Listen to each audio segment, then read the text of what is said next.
For the 250th anniversary of our nation, WTP is taking a look at veterans in Mid-Ohio Valley on their time in the service and what America 250 means for them. Tonight, we spoke with Navy and Army Reserve veteran Mark Zalesky. We the People, proudly sponsored by WVU Medicine Camden Clark Medical Center.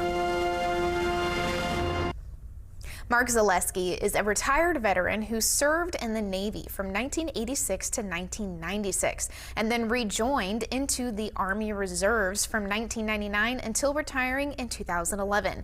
He toured in Iran, Iraq, and Kuwait and participated in the combat missions Operation Desert Storm and Operation Iraqi Freedom. Zalesky recommends young Americans learn more about the nation's history and to enjoy the life they have when celebrating America 250. Listen to your grandparents, listen to your parents, what they grew up in America, what it was like with them, and then picture yourself making America even better in your future, maybe for your kids' future, and just enjoy life. Don't let the anxieties and the stress get to you. Zalesky says it's important to honor the sacrifices of the founding fathers and remember what they risked to create the nation we have today.